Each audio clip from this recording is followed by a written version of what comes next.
اچھا، تو اس سے نیکسٹ یہ کہ کہا جاتا ہے جی کہ درود صرف جو ہے وہ خاص حوالے سے کہا جاتا ہے جی، اور امتیوں کے اوپر صلوات نہیں ہے، اس اس حوالے سے سورہ بقرہ کے اندر اللہ تعالیٰ ارشاد فرماتا ہے وَلَنَبْلُوَنَّكُمْ بِشَيْءٍ مِّنَ الْخَوْفِ وَالْجُوعِ وَنَقْصٍ مِّنَ الْأَمْوَالِ وَالْأَنفُسِ وَالثَّمَرَاتِ وَبَشِّرِ الصَّابِرِينَ الَّذِينَ إِذَا أَصَابَتْهُم مُّصِيبَةٌ قَالُوا إِنَّا لِلَّهِ وَإِنَّا إِلَيْهِ راجعون۔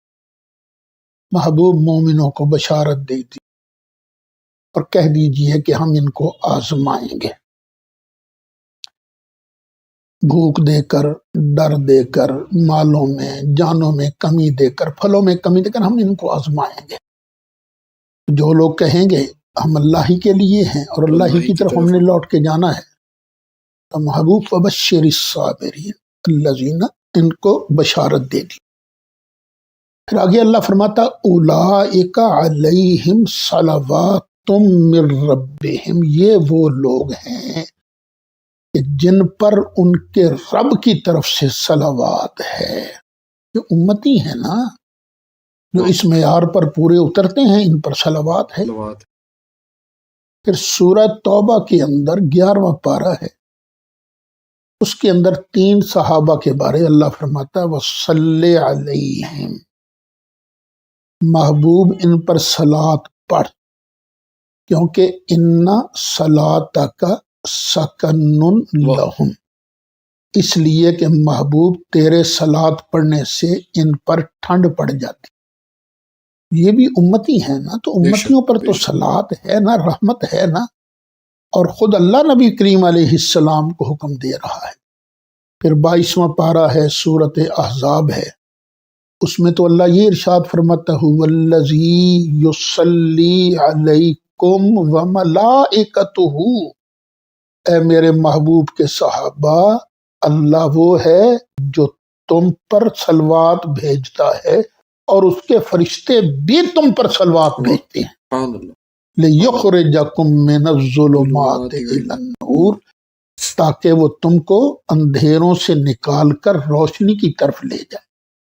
بیٹے یہ صحابہ کرام کے خلاف باقاعدہ پیسے کسی سے لے کر یہ پروپیگنڈا کیا جا رہا ہے۔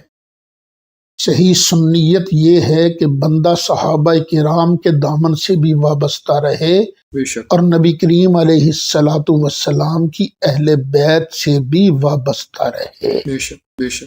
دیکھو میں اکثر تقریروں میں کہا کرتا ہوں بالفرض اگر سرکار کی اولاد کے بارے میں کوئی آیت نہ ہوتی، کوئی حدیث نہ ہوتی، پھر بھی عقل کا تقاضا یہ تھا کہ نبی کریم علیہ السلام کی جو اولاد ثابت شدہ ہے اس کے بارے میں بغض نہ رکھا جائے۔ کیوں؟ اس لیے کہ اگر کوئی میری اولاد سے بغض رکھے گا تو مجھے تو اچھا نہیں لگے گا، کوئی آپ کی اولاد سے بغض رکھے گا تو آپ کو اچھا لگے گا۔ تو بیٹے اسی عقل کے پیمانے سے جو نبی کریم علیہ السلام کی اولاد جو اولاد ثابتہ ہے، اور اولاد میں کون کون شامل ہیں؟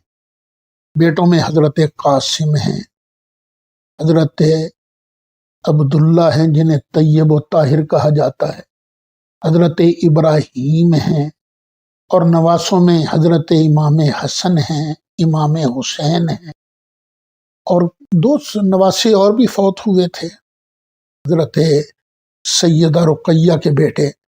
تو یہ ان سے جو بغض رکھے گا وہ سرکار کو پیارا نہیں لگے گا۔ اور شہزادیوں میں حضرت سیدہ زینب ہیں، حضرت سیدہ رقیہ ہیں، حضرت سیدہ ام کلثوم ہیں، اور حضرت سیدہ طیبہ طاہرہ فاطمہ زہرا ہیں، جن کو جنتی عورتوں کی سردار کہا گیا ہے۔ جو ان سے بغض رکھے گا وہ سرکار کو اچھا نہیں لگے گا، سرکار اس سے ناراض ہوں گے۔ اگر کسی میں ہمت ہے تو سرکار کی ناراضگی اختیار کر لے، ہمارے اندر تو اتنی ہمت نہیں ہے۔ اچھا بعض حضرات کو سمجھ نہیں آتی، کہتے ہیں کہ 4 شہزادیاں تو سرکار کی اولاد ہیں، سیدہ طیبہ طاہرہ کو جنت کی سرداری کیوں ملی؟ بڑی شانیں ہیں باقی صاحبزادیوں کی بھی۔ حضرت سیدہ طیبہ طاہرہ حضرت زینب کی تو نبی کریم علیہ السلام نے بہت تعریف فرمائی ہے۔ بات یہ ہے مجموعی طور پر بعض اوقات باپ ایک ہوتا ہے، بیٹے کئی ہوتے ہیں، لیکن اللہ کسی ایک کو چن لیتا ہے۔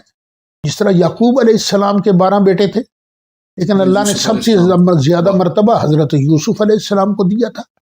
یہ چاروں شہزادیاں جنتی ہیں، چاروں شہزادیاں یہ ہمارے سر کے تاج ہیں، یہ ہماری آنکھوں کی ٹھنڈ ہیں، نور ہیں، لیکن جو مرتبہ اللہ تعالیٰ نے حضرت سیدہ طیبہ فاطمہ زہرا کو عطا فرمایا وہ کسی اور شہزادی کو عطا نہیں فرمایا۔ ہم سب کا ادب کرنے والے ہیں، سب کا احترام کرنے والے۔